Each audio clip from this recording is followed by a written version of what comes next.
Parece que foi atacado pelo Tramontina, do Flow News. Rapaz, é verdade. Parece que assim, o Tramontina, do Flow News, não sabia que o Tramontina era jornalista ainda. Eu também não sabia que o Flow News continuava de pé, realmente não sabia.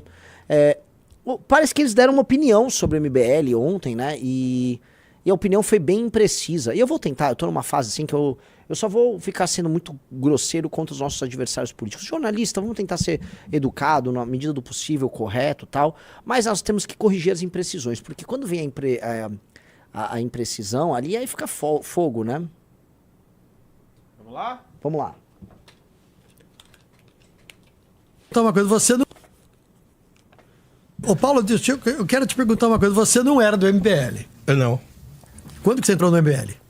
Quando você manifestou aí a sua... Não, eu os conheço desde quando surgiu. Aliás, desde antes de surgir o MBL enquanto instituição, eu já os conhecia. Então sempre tive amizade com eles, sempre participei de eventos que eles fizeram. Eles fazem lá congressos todo ano, então palestrei em muitos congressos dele, mas eu sempre tive uma questão de independência muito grande. Então eu nunca quis me ligar a partido, não sei o quê. Fui assediado muitas vezes para entrar em partido, para me candidatar. Eu nunca quis, porque eu não tenho nenhum jeito para isso, acho.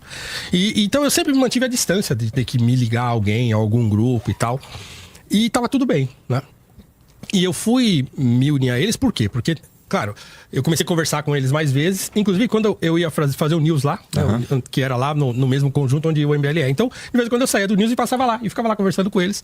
E ali a gente começou a falar sobre isso. Aí, pô, vem pra cá, tem um monte de coisa que a gente tá fazendo aqui e tal, não sei o quê. Então, fora a questão do partido, o MBL tem uma plataforma de conhecimento, de cultura e não sei o quê, que eles queriam desenvolver aquilo melhor. Então a conversa começou assim, não, vem pra cá, eu já escrevia na revista, que a revista é uma dessas iniciativas culturais, que é a Valete, uma revista física, né? E eles queriam que eu, além de escrever na Valete, que eu produzisse conteúdo para essa plataforma, que na época era uma plataforma que era o Clube MBL. Então, a gente tem lá um monte de coisa que a gente produz dentro dessa plataforma. Hoje é um aplicativo. O Valete Plus, Valete Mais, tem lá, você pode baixar. Tem um monte de conteúdo gratuito, também tem conteúdo pago, podcasts, relatórios, entrevistas e um monte de coisa. Eu tenho um podcast meu lá, inclusive, de áudio. Então, eu fui pra lá quando a gente fechou. Não, vamos pra polêmica. Acho que começa com 3 minutos. Sabe, você é o seguinte. O MBL deixou de lado abandonou alguns comportamentos que há alguns anos teve, que eu acho que qualquer pessoa de bom senso repudiaria. Vamos ver quais. O MBL tinha, por meio de alguns dos seus representantes, muitas atitudes de confronto. O MBL ia para o pau, ia para provocação para conseguir determinado resultado e, com isso, alavancar a sua imagem. Eu acompanhei muito de perto uma sacanagem, uma canalice que o MBL fez contra o jornalista José Roberto Burnier. O bosta do Burnier? Vamos lá. Uma foto do que seria uma prostituta com os braços num carro, o que seria negociando um programa, e botou a cara do Burnier. O Burnier processou o MBL e ganhou. O MBL foi condenado a pagar uma indenização de 20 mil reais. Você está sendo burro. O MBL não perdeu nenhuma ação pro Burnier. O MBL não perdeu nenhuma ação pro Burnier, ô jornalista. Faça a checagem antes de falar falando bosta aí, ô Tramontina, do teu amigão Burnier. Tá? O MBL não perdeu nenhuma ação. O Burnier, à época, entrou com uma ação contra mim. Ele perdeu em primeira instância, aí depois ganhou em segunda instância. Não concordo com a vitória do Burnier, de maneira alguma. Agora você sabe o que aconteceu do Burnier? Ô bonitão, vamos lá, dá o play aí, porque esses caras têm esse corporativismo jornalístico. Dá o play, vamos lá, vamos ouvir. Na época, houve também reportagens mostrando que as muitas condenações que eram dadas ao MBL não eram pagas, porque o presidente do MBL tinha R$0 na conta. Então aquilo, aparentemente, era um método. Nós estamos falando de método há vários anos. Então tá falando que eu tinha R$0 na conta e aí eu não tinha pagado o Burnier? Veja só, o Burnier, se quiser executar, faz parte do processo, né? Eu, às vezes, estou sem dinheiro, não tenho como pagar as coisas, né? Prefiro me alimentar do que pagar o Burnier. Mas eu também quero, de maneira bem clara, quero muito pagar as execuções que existam contra mim, especialmente de pessoas tão importantes quanto o Burnier. Vamos lá, dá o play. Qual é o meu método? Nós vamos pro pau, a gente enfrenta, a gente cria situações constrangedoras ou agressivas, muitas vezes, para obter determinado resultado. E eu posso afirmar, diante daquilo que eu acompanhei, que tinha coisa que era canalice, era injúria, calúnia e difamação, que depois se transformava em processos E aí não tinha como cobrar porque as pessoas, dentro do método, também não tinha dinheiro na conta. Ué, Né? quem disse? Então agora, O MBL já perdeu ações e pagou. Eu não tô entendendo. Você tá mentindo novamente. Outras pessoas que são do MBL, que ganharam ações e perderam ações, pagam. Tudo certinho. Foi comigo, cara. Não é um método. Eu nem tenho muitas ações contra mim. Eu nem fico indo na rua provocar. Você é meio burro, Tramontina. Desculpa, eu ia tentar ofender, mas, ô Riso, eu não ofender, mas Riso, é difícil, né? É difícil porque o sujeito é um sujeito ultrapassado, né? Então ele não conhece muito dessa dinâmica. Eu não faço provocação, eu não gravo vídeo de rua. Você sabia disso, Tramontina? Eu não faço vídeo na rua. Eu tô há 11 anos nisso, eu não faço. Então não tem nenhum método. Não tem nenhum método aí.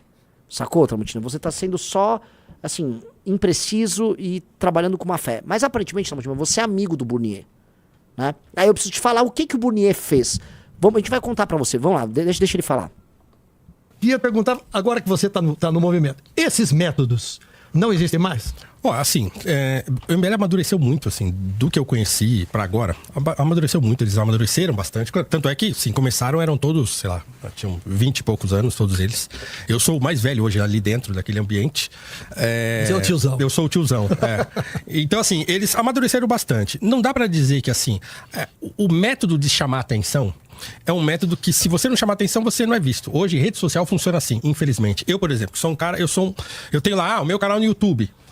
E a gente sabe, se eu não fizer uma thumbnail que tem lá um clickbait qualquer, se eu não fizer um videozinho, se eu ficar lá tentando ensinar filosofia no meu canal, eu não vai dar nada naquilo ali. Então, você tem que ficar ali, né, tentando encontrar um meio termo entre você não fazer a canalice, né, e você também não se tornar uma pessoa irrelevante que ninguém quer ouvir. Porque, infelizmente, a internet, ela funciona no hate.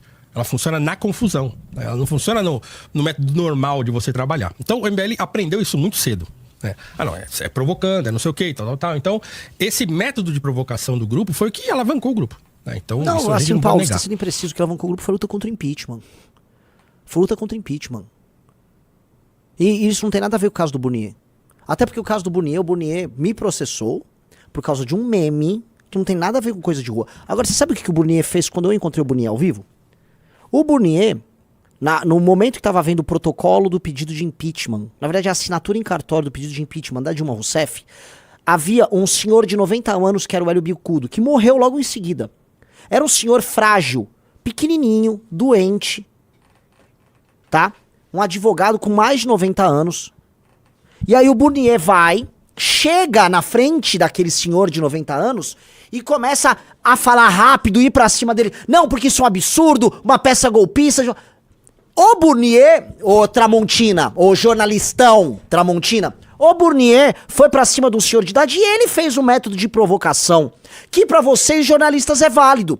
Você jornalista pode, aí vocês chamam de quebra-queixo. Ai, nós fazemos o quebra-queixo. Aí vocês provocam. Você acha que você tem a licença pra fazer um jornalismo provocativo, pra obter a resposta e a audiência que você tem.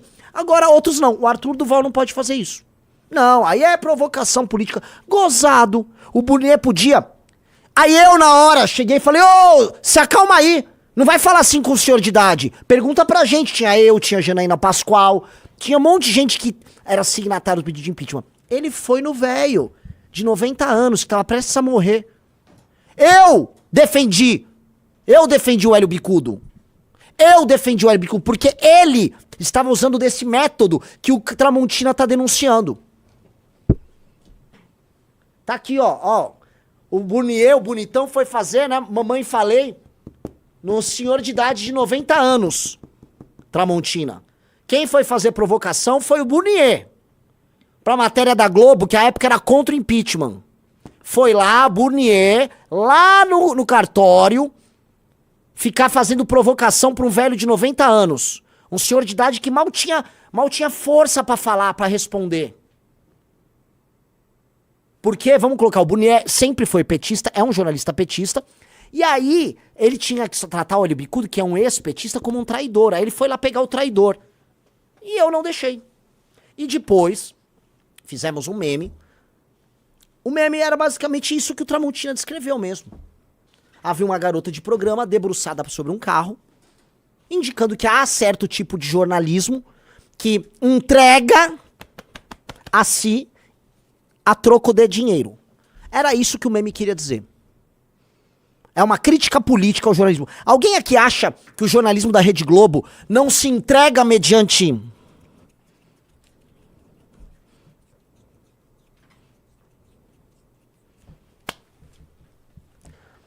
Eu perdi a ação.